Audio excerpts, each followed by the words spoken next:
Amém. Muito obrigado. Muito bem. Jackie, Marguerite, John, sejam bem-vindos mais uma vez, amigos, ao programa Prophecy Odyssey.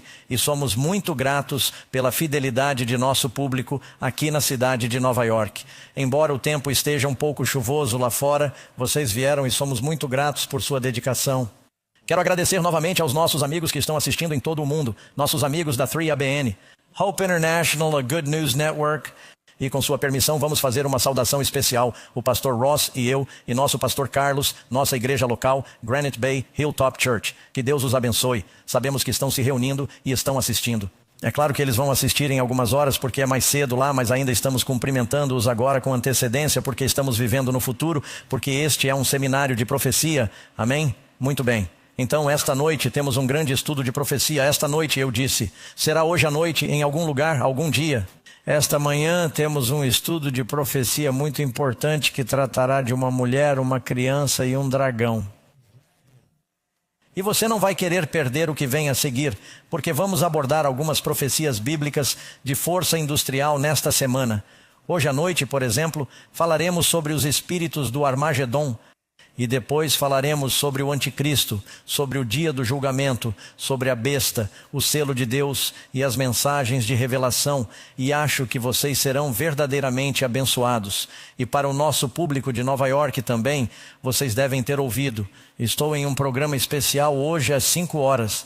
Temos muitas pessoas que vieram de todo o país e que estariam aqui. E por isso vou compartilhar meu testemunho. Acho que eles também vão colocá-lo na FTV. Vou compartilhar meu testemunho das 5 às 6 horas aqui. E depois teremos um show, um pequeno intervalo e um breve show depois disso. Portanto, temos um dia inteiro no Senhor planejado com vocês. Amém. Muito bem, vamos entrar em nosso estudo. Número 8. Trata do assunto de uma mulher, uma criança e um dragão. E eu só quero mencionar, porque há pessoas que assistem a cada estudo pela primeira vez e talvez não saibam que as apresentações que estou compartilhando com vocês têm um formato de pergunta-resposta, estão repletas de escrituras, você pode consultá-las por si mesmo e você terminará com 15 lições e um programa bônus. No final desta série, forneceremos uma bela pasta. Os que estão aqui estamos dando a vocês como um presente.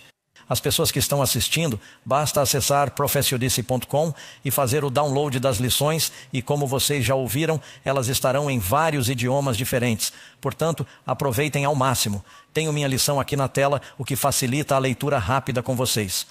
O estudo de hoje é baseado no capítulo 12 de Apocalipse. Se tiverem suas Bíblias, talvez queiram passar o dedo por lá agora mesmo, ou no dispositivo bíblico que estiverem segurando. Começando com um fato realmente surpreendente. Em 1954, uma menina de 4 anos foi raptada de sua casa em Colômbia, nas montanhas. E com a ideia de sequestrá-la e pedir um resgate, não sabemos exatamente o que deu errado, mas algo deu errado e eles não queriam matar a criança. Então a levaram por uma estrada de madeira na selva e a deixaram ir. Ela tinha 4 anos de idade. E é claro, ela chorou e lamentou por um tempo e não lutou tanto contra a sede porque chovia com frequência, havia água lá e o clima era um pouco ameno. Por isso ela não congelou. Mas ela vagava e procurava comida e, por fim, um grupo de macacos prego ficou intrigado com ela e começou a lhe dar comida. Ela viveu na selva por 5 anos.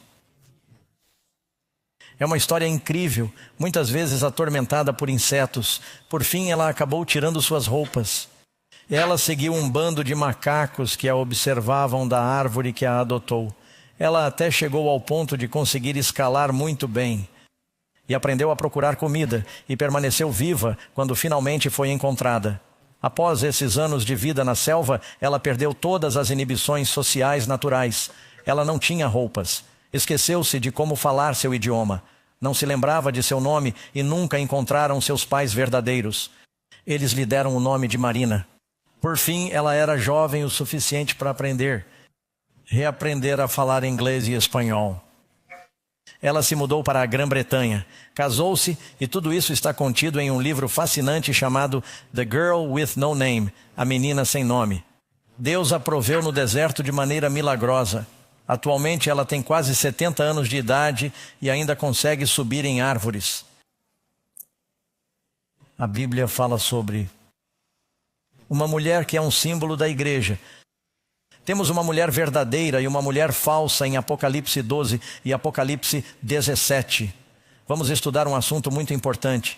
Há cristãos em todo o mundo que frequentam igrejas diferentes. Como você sabe, qual é a igreja que importa? Existe uma igreja verdadeira? Você precisa mesmo ir à igreja? A pergunta mais importante que já foi feita foi quando Pôncio Pilatos perguntou a Jesus: o que é a verdade? Em seguida, ele se afastou de Jesus e não esperou pela resposta. Ele estava ali diante da pessoa que é a personificação da verdade. Ele disse: o que é a verdade? Com cinismo, ele se afastou, achando que ninguém pode realmente saber a verdade. As respostas que estamos ouvindo são reveladoras. Algumas pessoas dizem: bem, você tem a sua verdade e eu tenho a minha verdade, mas não existe verdade absoluta. O que você acredita é bom para você e o que eu acredito é bom para mim. Quantos de vocês gostariam de ir a um médico que está fazendo uma cirurgia no cérebro e pedir que ele diga: bem, eu acho que é um cérebro, mas ele acha que é um melão, portanto, o que quer que você acredite está certo. Ou quando você está no avião e está atravessando o oceano e o piloto entra no ar e diz: sei que alguns de vocês acham que existem leis absolutas da aerodinâmica, mas gostaria de fazer um experimento. Acho que este avião funcionará muito bem como um submarino, porque acredito nisso. E sou sincero. Você gostaria de entrar nesse avião? Ou quantos de vocês gostariam de saber que esse piloto aprendeu que há certas regras absolutas de aerodinâmica e aviação? E se você violar essas regras, haverá consequências terríveis, pois não há perdão. Existe uma verdade absoluta com relação a Deus e a vida eterna.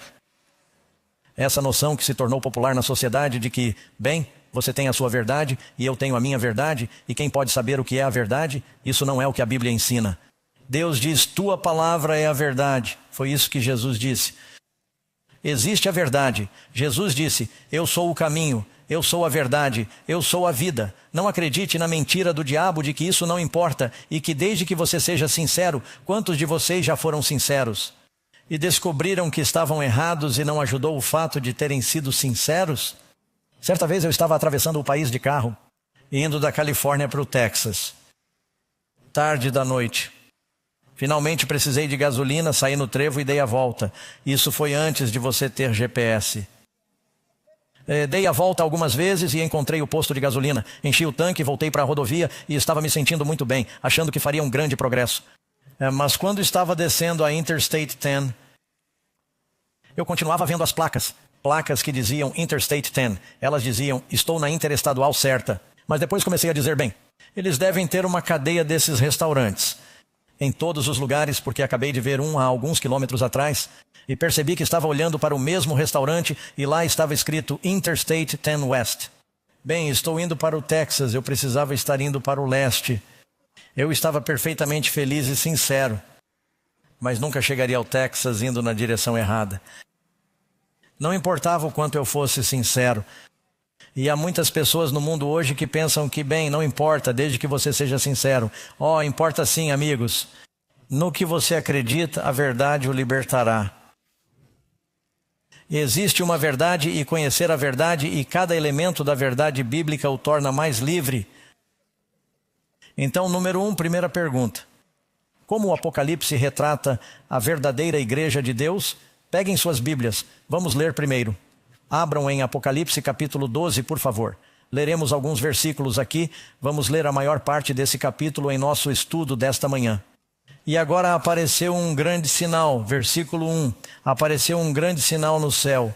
Uma mulher vestida com o sol e a lua debaixo dos pés. E sobre sua cabeça uma grinalda. Isso significa uma coroa, a Estéfanos, com 12 estrelas.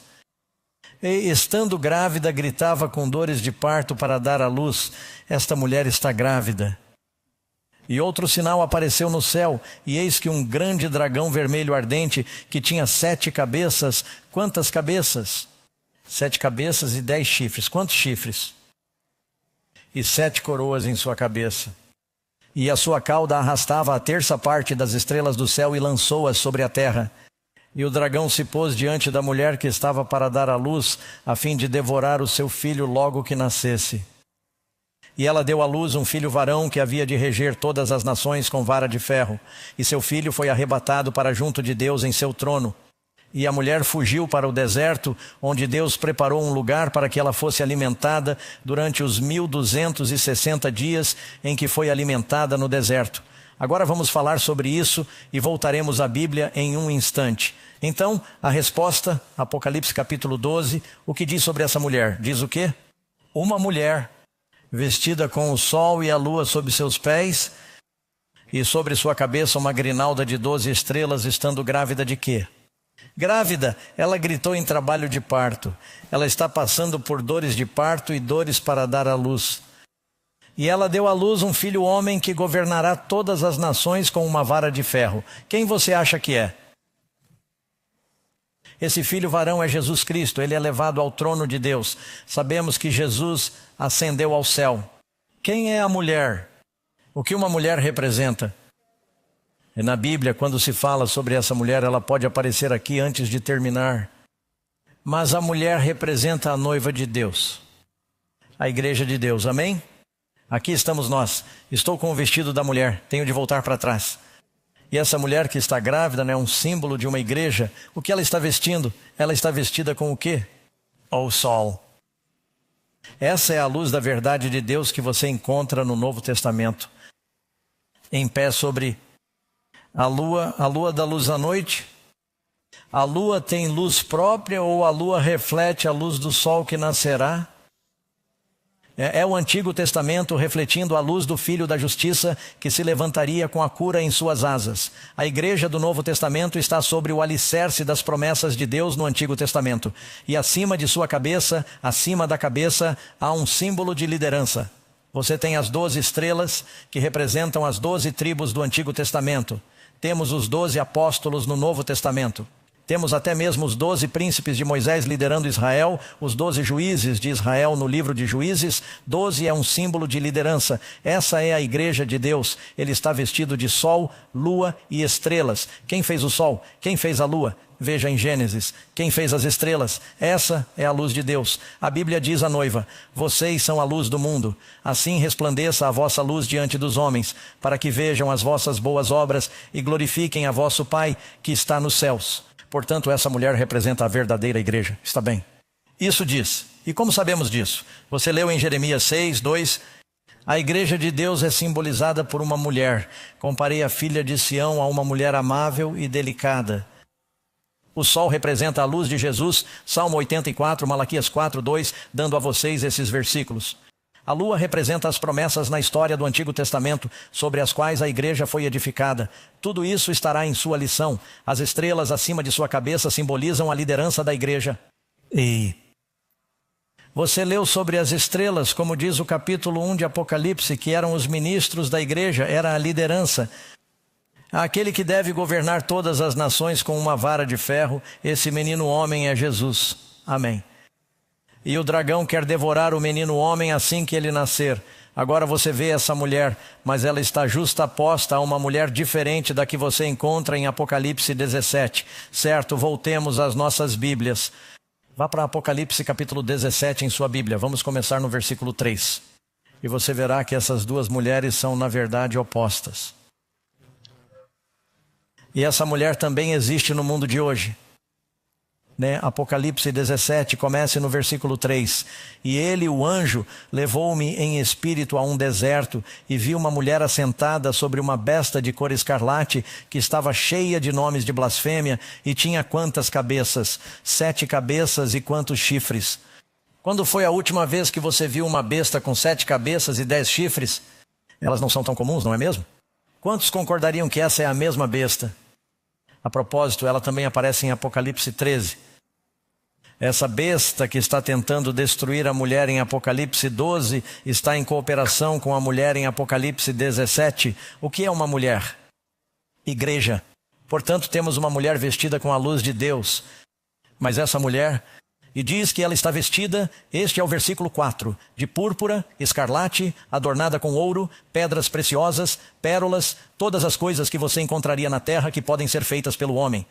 tendo na mão um cálice de ouro cheio de abominações e da imundícia da sua prostituição. E se você tiver alguma dúvida sobre essa mulher, ela tem em sua testa, as pessoas têm coisas em suas testas no Apocalipse, ela tem esse. Seló, mistério, tagarelice na grande, a mãe das meretrizes. Ela tem filhas que saíram dela, e das abominações da terra, e a mulher está embriagada com o sangue dos santos. Essa é a mulher errada. Você tem essas duas mulheres. Então, uma mulher representa o quê? Podemos usar a Bíblia e a profecia bíblica para tentar descobrir se Deus tem um povo no mundo de hoje? A Bíblia é bem clara, há a verdadeira mulher de luz e há uma falsificação. Uma está cavalgando com a besta. A outra está sendo perseguida pela besta. Não importa em que igreja você esteja. Você não quer estar com aquela mulher na Babilônia, porque ao ler Apocalipse, capítulo 18, 19, ele diz que a Babilônia será destruída. E isso remete à Torre de Babel, a adoração feita pelo homem que foi confundida e amaldiçoada por Deus. Em Gênesis, capítulo 11, essas são as chaves para entender essas coisas. Diz que uma mulher estava vestida de púrpura e escarlate, adornada com ouro, pedras preciosas e pérolas. Então, temos essa mulher montada em uma besta em Apocalipse 17. Essa besta é um grande poder perseguidor que encontramos. Se passarmos do capítulo 12 para o capítulo 13, você verá que a besta aparecerá novamente. Muito bem. Número 2. Quem é o... É o grande dragão vermelho? E o que ele tenta fazer? Agora vamos voltar ao capítulo 12. Esse grande dragão foi expulso, chamado de serpente da antiguidade. Chamada de quê? O demônio e Satanás. E isso significa que o diabo está manipulando esse poder, essa besta. Agora, quando você lê Isaías 14, ele descreve o diabo, mas usa o rei de Tiro. Se olharmos para Ezequiel 28, ele fala sobre o diabo, mas ele está trabalhando por meio do rei da Babilônia. Quando você lê Apocalipse 12, fala sobre o diabo, mas ele está operando por meio do reino da Roma pagã. Diz que o dragão tenta devorar o filho homem assim que ele nasce. Um dragão estava diante da mulher, que está pronta para dar à luz, para devorar seu filho assim que ele nascer. Portanto, esse dragão é um inimigo de Cristo, quer destruir Cristo. Você sabe, há várias vezes na história da Bíblia, quando o diabo tentou impedir a vinda, o Salvador de vir. Ora, o diabo sabia que o Messias viria, ele sabia que a encarnação aconteceria, ele não sabia exatamente quando. Quando os filhos de Israel estavam no Egito, ele pensou que agora seria o momento em que Deus enviaria o Salvador. Então, o que ele fez? O dragão tentou destruir todos os bebês do sexo masculino. Lembra-se de que o faraó estava dizendo para jogarem todos os meninos aos crocodilos no rio Nilo? Mas Moisés foi poupado, é poupado, ele se torna um salvador. Sabe, na época de Atalia, se você conhece a Bíblia, em 2 Reis, ela fala sobre uma rainha perversa. Ela é filha de Jezabel, outra rainha perversa. A propósito, no tempo de Jezabel e Atalia, há um período de 3 anos e meio, 1260 dias, exatamente como em Apocalipse. E seu filho Acasias é morto em batalha por Jeú. Ela não quer que um dos filhos de Davi governe. Atalia é pagã. Sua mãe, Jezabel, é pagã. Ela quer ser rainha. Bem, entre os judeus, eles tinham reis. Eles não tinham rainhas. Os homens governavam. Mas ela quer ser rainha. Então ela mata todos os bebês de Davi, os descendentes de Davi. Ela mata todos os seus netos. Caramba, que sangue frio. Mas um deles escapa. Seu nome é Joás. E ele acaba ficando no templo de Deus. Ele sai do templo de Deus quando tem 7 anos de idade. Tocam as trombetas. Eles o coroam rei. Ela é destruída. Algo semelhante a quando Jesus, nosso Salvador, o Filho de Davi, Cristo, virá do templo celestial. As trombetas serão tocadas. O povo se alegrará com a destruição da Babilônia. O que você vê acontecendo na Bíblia vai se repetir no futuro. É disso que o Apocalipse está falando.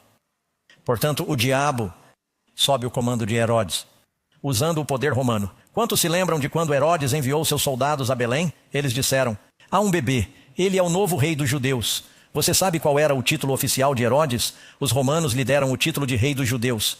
Então, quando os sábios chegaram a Jerusalém, perguntaram: onde está aquele que nasceu rei dos judeus? E Herodes perguntou: o que vocês disseram? Eles disseram: sim, sim. Eu gostaria de saber quando vocês o encontrarem. Diga-me quando o encontrar. Eu também gostaria de adorá-lo. Ele queria matá-lo. O demônio estava trabalhando. O dragão, por meio da Roma pagã. Mais tarde você verá que o diabo começou a agir por meio do povo da igreja de Roma durante a Idade das Trevas. Número 3. O que acontece depois que Satanás não consegue destruir Jesus? O diabo tentou destruir Jesus na cruz. Ele tentou mantê-lo na tumba. O diabo poderia mantê-lo na tumba. Cristo ascendeu ao céu. Agora o diabo não pode mais ferir Jesus, pode? Ele está fora de seu alcance. Então o que o diabo faz agora? Diz que seu filho foi arrebatado para Deus e seu trono. Enquanto os discípulos observam em Atos capítulo 1, Jesus ascendeu e foi arrebatado em uma nuvem de anjos. E a Bíblia diz que assim como ele partiu, ele virá. Amém. Ele virá nas nuvens com todos os anjos do céu. Mas enquanto isso, o diabo agora descarrega sua fúria. O diabo quer ferir Jesus, ferindo o que Jesus ama. Se você quer ferir alguém, você não apenas tortura a pessoa, mas tortura o filho dela na frente dele.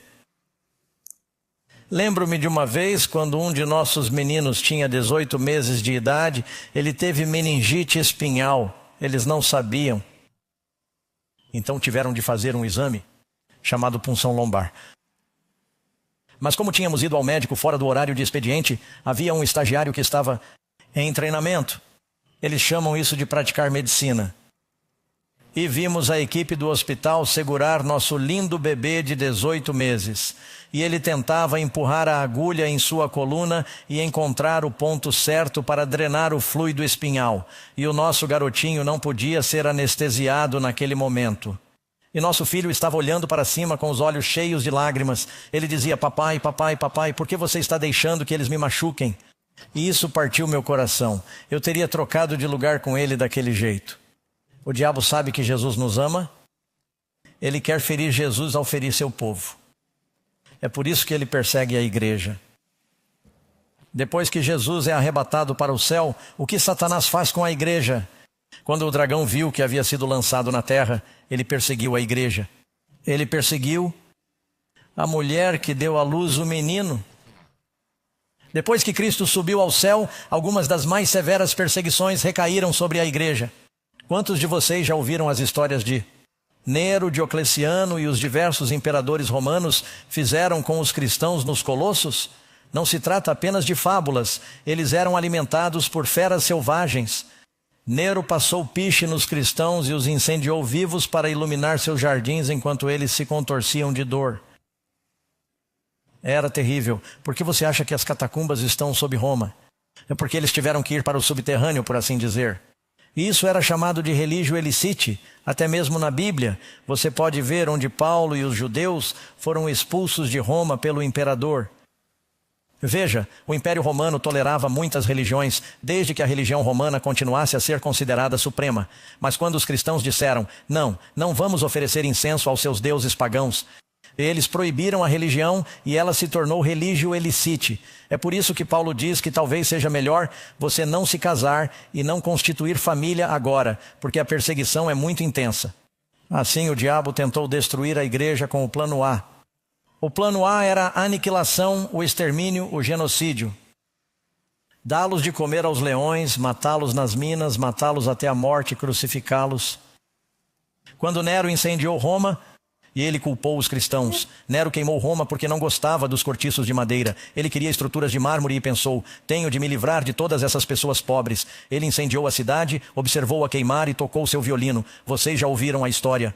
E quando eles ficaram indignados, ele disse: foram os cristãos que fizeram isso. Ele disse que, a propósito, vocês sabem, os cristãos estão vivendo no subsolo e são canibais.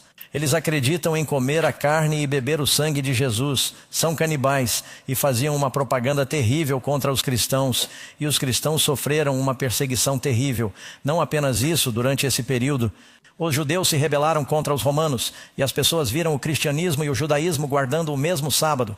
adoravam o mesmo Deus, liam a mesma Bíblia e os viam como uma espécie de mesma coisa. Assim, os judeus passaram a ser muito odiados depois do século 70 d.C. E assim o judaísmo e o cristianismo foram ambos proibidos. E cristãos e judeus estavam sendo exterminados em massa, destruídos, escravizados. Suas propriedades foram tiradas e espalhadas pelo império. Mas você sabe o que aconteceu? A semente do cristianismo é o sangue dos mártires. Quanto mais eles o ceifavam, mais eles cresciam. Porque os pagãos iam ao Coliseu e observavam esses cristãos orando calmamente antes de serem alimentados por animais selvagens. Eles tinham expressões de paz e alegria. Pareciam estar a caminho de um casamento, porque sabiam que seu próximo pensamento consciente era a ressurreição e ver o Senhor. E eles disseram: por que eles são tão pacíficos? Por que são tão corajosos? E começaram a fazer perguntas e o cristianismo continuou a se espalhar. E o diabo disse: isso não está funcionando. Então ele partiu para o plano B. E que era: se você não consegue destruí-los por fora, destrua-os por dentro. Ele legalizou o cristianismo. E misturou o paganismo e o cristianismo. Constantino ostensivamente legalizou o cristianismo. E ele disse: sim, bem, minha mãe se converteu ao cristianismo, então não posso matá-los. Eles realmente não estão fazendo mal a ninguém. E de repente tornou-se muito em voga ser cristão. Então, o que aconteceu, e você pode ler aqui na pergunta número 5, foi para onde a mulher foi durante esse terrível período de perseguição e quanto tempo durou? Deixe-me contar o que aconteceu e depois chegaremos à resposta. Assim, com a conversão de Constantino e a legalização do cristianismo, que de repente se tornou muito popular, em toda Roma havia todos esses sacerdotes pagãos. Constantino disse que o cristianismo estava legalizado, sua mãe se tornou cristã e o sacerdote pagão disse: gostaria de continuar na folha de pagamento do governo, serei cristão. E todos esses pagãos começaram a se unir à igreja antes de serem convertidos ou mesmo ensinados. Na verdade, quando Constantino estava lutando na batalha de Maximiliano e chegou ao rio Tibre, ele afirmou ter tido uma visão em que deveria conquistar sob o sinal da cruz, e eles começaram a pintar cruzes vermelhas em seus escudos. E ele ordenou que seu exército, para dar sorte, marchasse pelo rio Tibre. E ele disse: vou batizar todos vocês, marchem pelo rio. Bem, eles não tinham sido ensinados. Então todos esses pagãos secos atravessaram o rio e voltaram pagãos molhados, mas lhes disseram que agora eram cristãos. Eles não têm ideia do que isso significa. E eles têm todos esses ídolos por toda Roma. Eles tinham mais ídolos do que telhas nos telhados de Roma. E perguntaram: bem, o que faremos com nossos ídolos? E disseram: bem, vamos mudar seus nomes, dar-lhes nomes cristãos. E Diana nós a chamaremos de Maria. E Júpiter, Apolo, Mercúrio, Pedro, Tiago e João. E de repente a idolatria invadiu a igreja.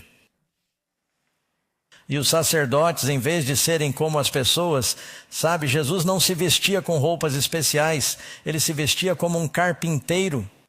Mas agora eles começaram a se vestir, os sacerdotes eram uma classe alta. E eles disseram: é melhor não darmos as Bíblias para o povo. Se dermos as Bíblias ao povo, eles descobrirão que a salvação é um presente e nós a estamos vendendo. E se elas quiserem perdão, terão de pagar indulgências para a igreja. E de repente os sacerdotes se tornaram uma classe especial. E eles estavam vivendo em palácios. E as pessoas estavam sendo esmagadas. E a religião se tornou uma instituição governamental.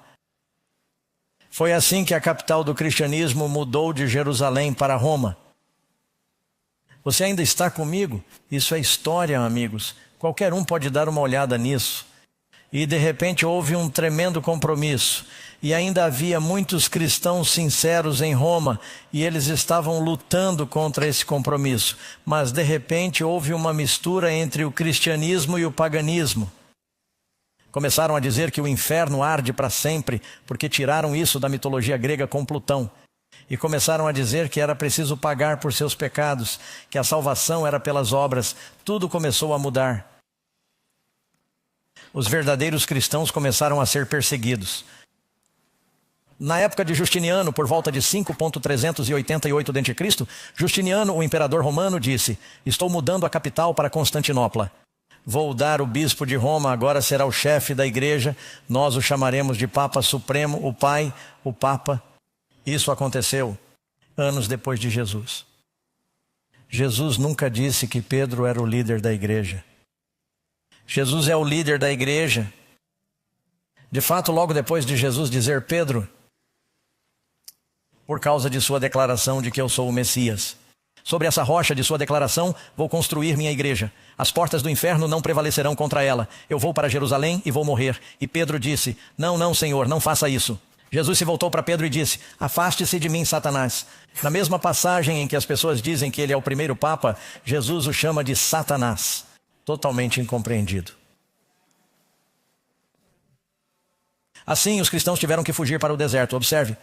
A mulher, agora ainda estamos em Apocalipse 12, está me acompanhando? E a mulher fugiu para o deserto, onde tinha um lugar preparado por Deus para que a alimentassem durante 1260 dias. Houve um período de grande perseguição porque a igreja em Roma se tornou uma instituição governamental que não apenas governava Roma, mas também começou a governar todos os impérios sob o Império Romano. E com a conversão de Clovis, o rei dos francos, surgiu o Sacro Império Romano. E quantos de vocês já jogaram xadrez? Vocês têm o rei e a rainha. E quem está à direita do rei e da rainha? O bispo, o bispo. Observem as igrejas em toda a Europa durante aquele período da história. E vocês tinham o rei e a rainha. E depois tinham a igreja. E eles tinham que resolver tudo com a igreja. E se o rei e a rainha não esclarecessem com a igreja, então toda a nação poderia ser excomungada. E a razão pela qual existe a igreja da Inglaterra é que Henrique continuava matando suas esposas porque elas não podiam ter filhos. E a igreja disse, olha, já chega, você matou 5 ou 6 esposas, sabe como é? Ah, não podemos aprovar seu divórcio. Ele disse, bem, então vou fundar minha própria igreja. E a igreja da Inglaterra se separou, porque toda a nação foi excomungada naquela época. Assim, a igreja tinha um poder tremendo sobre a Europa durante esse período. Os verdadeiros cristãos que liam a Bíblia por si mesmos tiveram de fugir para as montanhas. Eles foram para os Alpes italianos e suíços e mantiveram a pureza da fé. Eles copiavam as escrituras à mão e mandavam seus comerciantes e filhos para a cidade para dar pequenos trechos das escrituras às pessoas, para divulgar a fé e mantê-la viva. Mas a igreja vestida de pano de saco é o que diz o Apocalipse. Você sabe o que é pano de saco? Quando eu era criança tínhamos sacos de batata, você não os tem mais, agora são de plástico. Quantos se lembram dos sacos de serapilheira? É um tipo de tecido, mas é um tecido barato e a luz ainda pode passar por ele, mas fica obscurecida.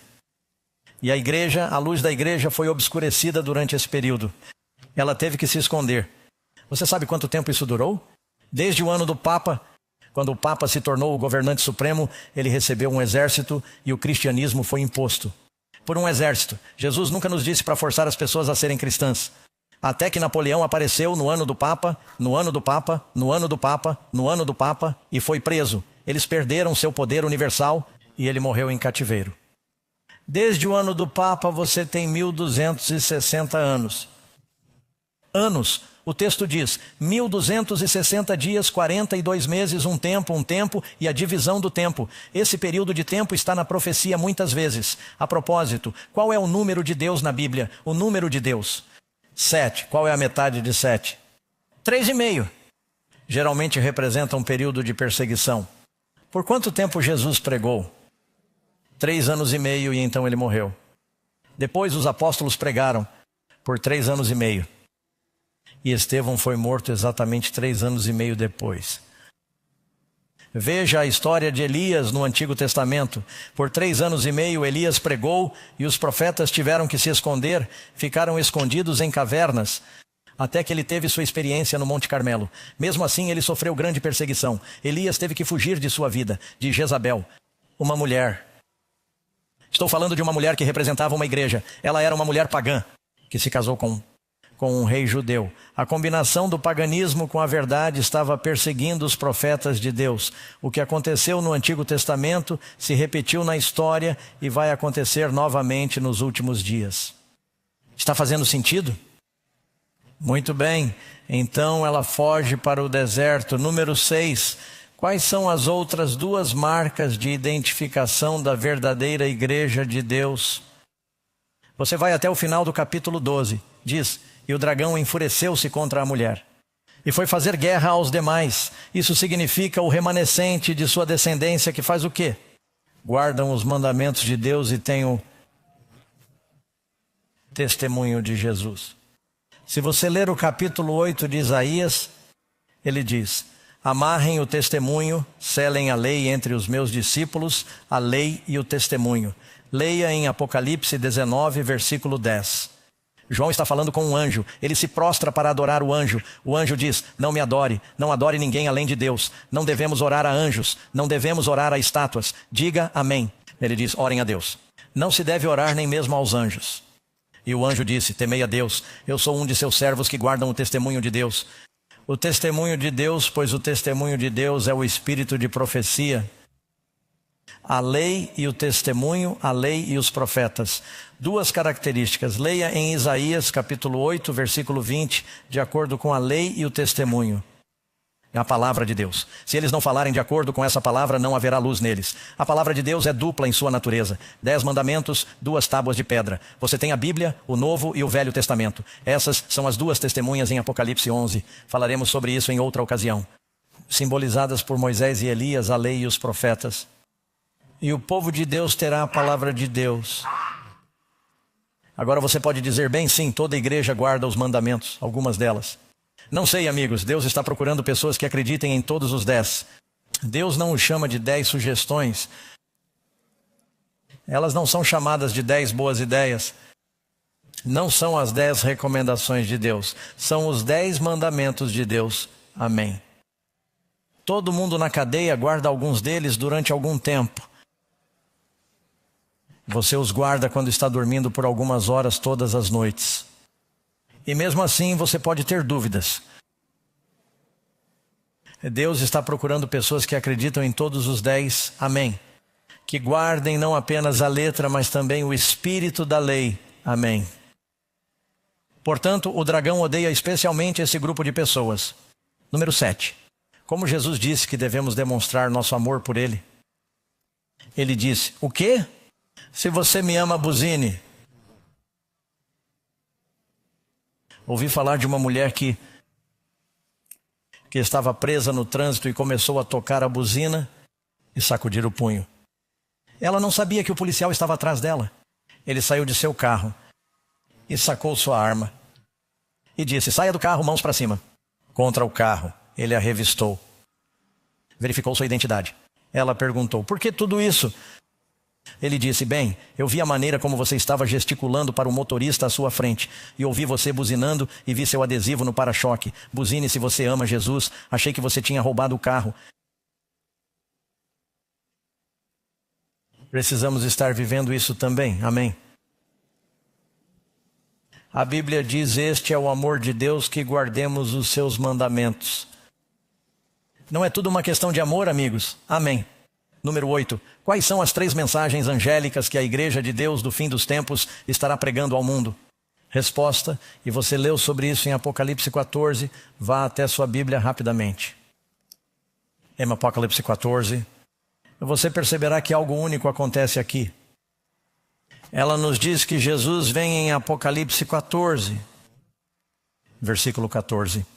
Você pode ver aqui onde diz: então olhei, e eis uma nuvem branca, e sobre a nuvem estava sentado um homem semelhante ao Filho do Homem. Lembre-se de que ele havia sido arrebatado no capítulo 12. Agora ele está voltando. Em sua cabeça uma coroa de ouro, em sua mão uma foice afiada. Ele está vindo para colher a terra. É o grande dia do julgamento. Qual é a mensagem para o mundo antes da vinda de Jesus? Veja no capítulo 14, a partir do versículo 6, 3 mensagens de anjos. Vi outro anjo voando pelo meio do céu, tendo o evangelho eterno para pregar aos que habitam sobre a terra, a todas as nações. Será internacional. Toda nação, toda língua, tribo, povo, com uma voz alta. Será transmitido pelo rádio e pela televisão, pela internet. Temam a Deus e deem glória a Ele, pois a hora do seu julgamento chegou. Teremos uma lição sobre isso amanhã à noite. Adorem-no nesse dia, chamando-nos de volta ao Criador e à verdade do sábado. As fontes e a terra e o mar e as águas. E outro anjo o seguiu, dizendo: caiu Babilônia, caiu aquela grande cidade, porque ela deu a beber a todas as nações o vinho da ira da sua prostituição. E um terceiro anjo o seguia, dizendo com grande voz: se alguém adorar a besta na sua imagem e receber o sinal na testa ou na mão, esse beberá o vinho da ira de Deus, que se há de derramar com toda a força no cálice da sua indignação. Você não quer receber a marca da besta? Teremos uma lição sobre isso, amigos. Vocês não querem cometer esse erro. Então vamos dar uma olhada rápida nessas 3 mensagens dos anjos. Número 1, temam a Deus. Você o verá na tela. Digam a resposta comigo. Temei a Deus, dai-lhe glória, porque é chegada a hora do seu juízo. Vocês percebem que esse é o fim dos tempos?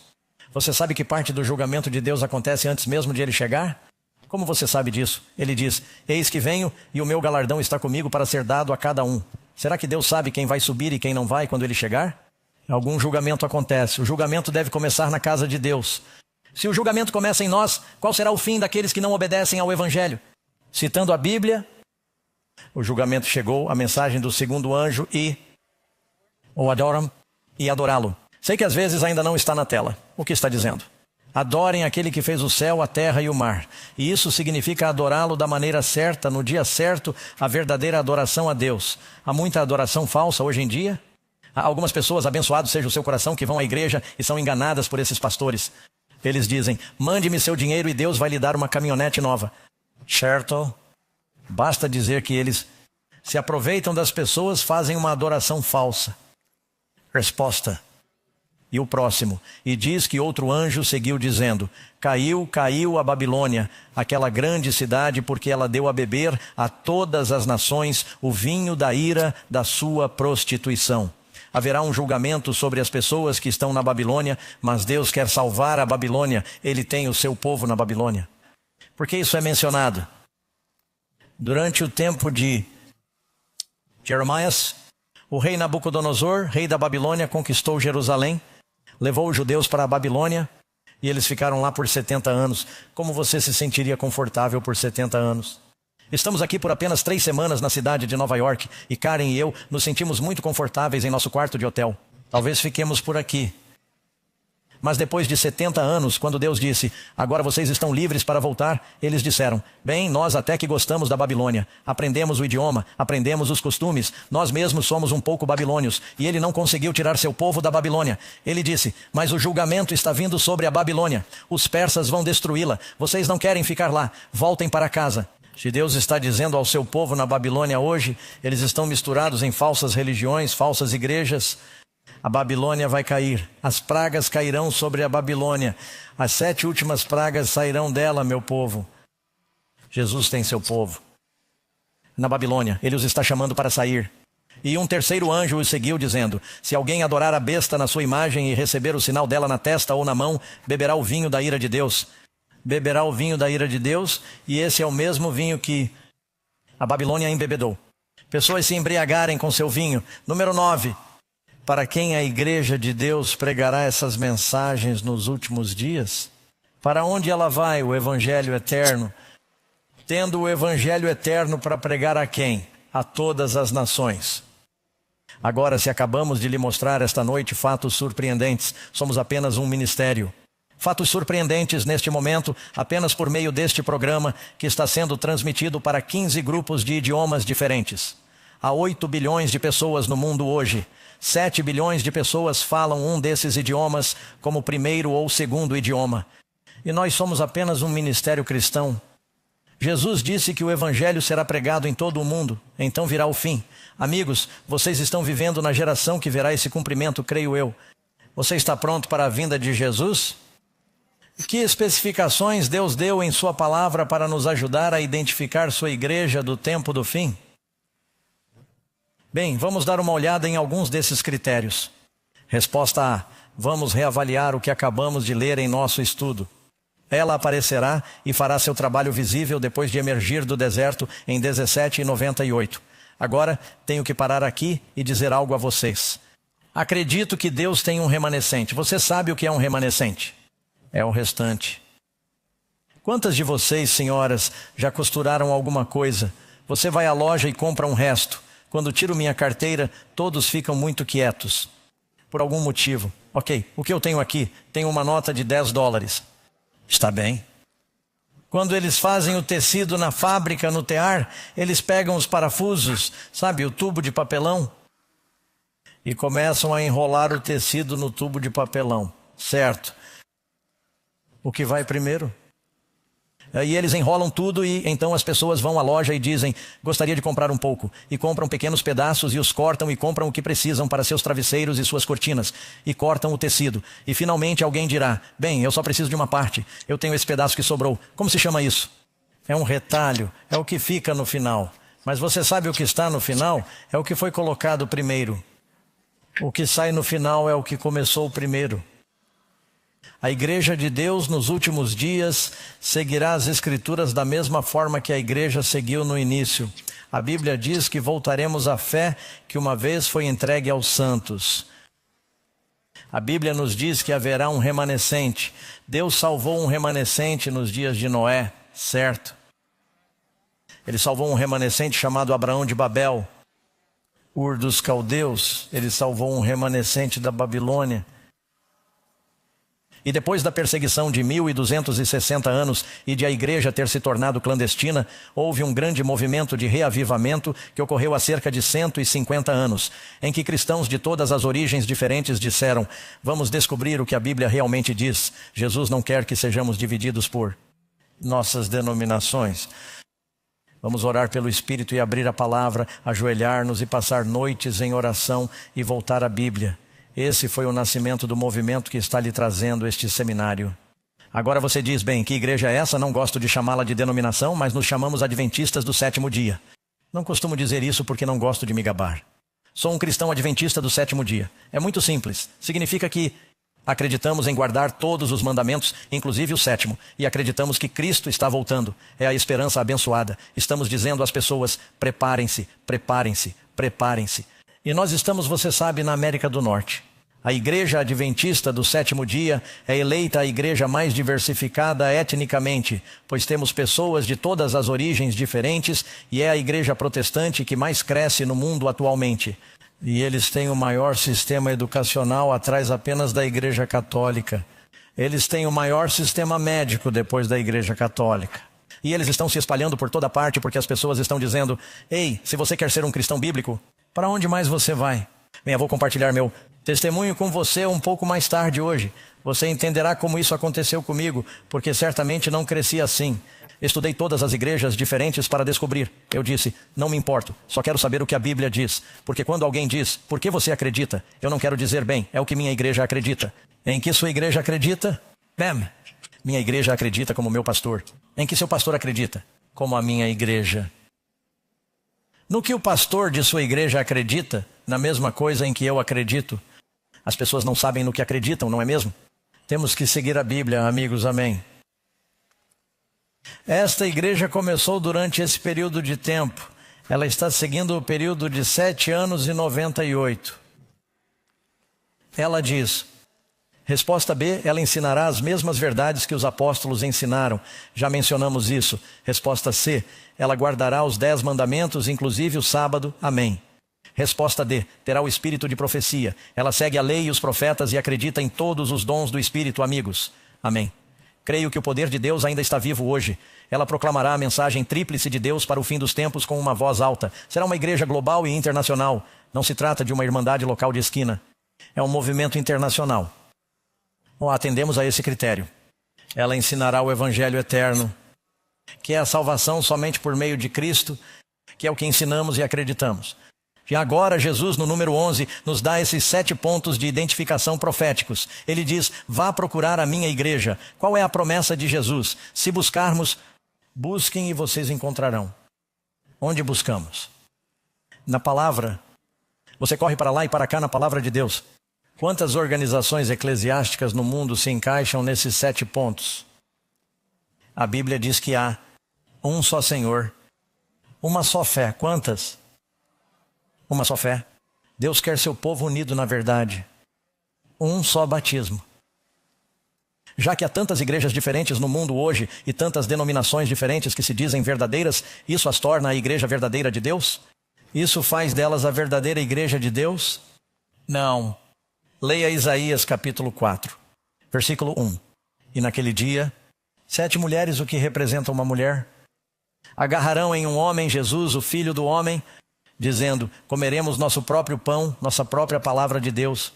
Vestiremos nossas próprias roupas, nossa própria justiça, mas vamos nos chamar pelo seu nome, vamos nos chamar de cristãos para tirar a nossa reprovação. Há mais igrejas diferentes que se dizem cristãs e que não seguem a Bíblia do que qualquer outra religião. O cristianismo é o mais dividido porque é o genuíno e o diabo está lutando contra ele. Mas há uma verdade, amigos, baseada na palavra de Deus. Jesus disse que nos últimos dias entrariam lobos que não poupariam o rebanho. Portanto, quando uma pessoa descobre a verdadeira igreja de Deus do tempo do fim, é necessário se tornar um membro. E o Senhor acrescentou à igreja. Quem acrescentou à igreja? Ó Senhor. Acrescentou à igreja, seu corpo, diariamente, aqueles que estavam sendo salvos. Jesus tinha os 12 apóstolos, e mais tarde ele contou 70 discípulos, e então eles foram, e isso conta, quando eles se juntaram, 3.000, depois 5.000. Deus tem seu povo. Número 15. Quantas maneiras de escapar havia nos dias de Noé? Jesus disse que será como nos dias de Noé. Pela fé, Noé construiu uma frota de arcas. Não. Ele preparou uma arca, uma só, um Senhor, uma fé, para a salvação de sua família. Cristo tem uma arca nos últimos dias, amigos. Há um barco, e Ele quer que você faça parte de seu povo. Como há muitos cristãos sinceros em outras igrejas, e há uma igreja remanescente, o que Deus vai fazer nos últimos dias? Ele diz: tenho outras ovelhas que não são deste aprisco. Veja, eu acredito que há cristãos sinceros em diferentes igrejas. Devo trazê-los também. O que Cristo diz que está fazendo nos últimos dias, devo trazê-las. Eles ouvirão minha voz. Como? Por meio de sua palavra. E quantos serão? Pode haver um rebanho, um pastor. Todos os homens, disse Jesus, saberão que vocês são meus discípulos pelo amor que tiverem uns pelos outros. Antes de Deus derramar o Espírito sobre seu povo nos últimos dias, haverá uma reunião de seu povo sobre a palavra de Deus. Você acredita nisso? Como podemos testemunhar a este mundo perdido se os cristãos estão tão divididos? Mas não devemos nos unir por causa da unidade. É isso que a besta vai fazer. Devemos nos unir com base na verdade. Com base em um assim diz o Senhor: caiu a grande Babilônia. Saia dela, meu povo. Deus está chamando seus filhos para fora da Babilônia. E talvez você o esteja ouvindo chamá-lo. Jesus o está chamando hoje para entrar na segurança de sua grande igreja do fim dos tempos. Vocês são muito preciosos para Ele, amigos, e Ele quer que você seja salvo. Agora eu vou fazer um convite, uma decisão agora mesmo. Gostaria de ter nossos contínuos, nossos anfitriões de fila. Temos um cartão que queremos lhes dar. Uma coisa é eu pregar essas coisas, mas outra coisa é as pessoas dizerem que essa é a verdade. E hoje, enquanto ouço a voz dele, vou fazer algo. Você em casa também pode participar. Você pode fazer o download desse cartão diretamente da internet. Demos a você um cartão, com um lado em espanhol e outro em inglês. Você pode fazer o download em casa. 4 perguntas simples. Estou convidando-os a tomar uma decisão. Pergunta número 1. Aceitei Jesus como meu salvador pessoal e desejo segui-lo aonde ele me levar. Sua resposta é sim? Marque-a em seu cartão. Pergunta número 2. Vejo na Bíblia que Deus tem um povo remanescente nestes últimos dias. Está claro que Ele tem um povo? Deus não mudou. Marque sim, você acredita nisso. Aqui está o mais importante. Desejo adorar em espírito e verdade e gostaria de me unir à igreja remanescente de Deus. Você quer saber como faço para me tornar parte desse corpo? Esse movimento que está varrendo o mundo todo. Marque sim aí se o Espírito de Deus estiver falando com você. E a 4ª pergunta, se você tiver dúvidas sobre isso, que você ainda gostaria de entender melhor, então vá em frente e marque-a. Por favor, coloque suas informações de contato. Ninguém vai incomodá-lo. Mas queremos orar com vocês, amigos. Agora, quando sairmos do ar, estarei orando com o nosso público de Nova York. Aqueles de vocês que estão liderando seus grupos ao redor do mundo, esperamos que orem com seu grupo. Esta reunião vai ficar cada vez melhor daqui para frente. Vocês não vão querer perder os programas que estão por vir. Hoje à noite falaremos sobre os espíritos do Armagedon. Algo que está acontecendo no mundo hoje. Você não vai querer perder isso. Amanhã é o julgamento. Amanhã é o julgamento, o testemunho aqui, às 5 horas de hoje e um pequeno concerto em seguida. Mas não queremos que vocês percam isso, amigos. Depois de preencherem seus cartões, por favor, passem-nos de volta para os corredores e poderão enviar seus cartões para nós que estamos assistindo online. Que Deus os abençoe. Nós os veremos hoje à noite.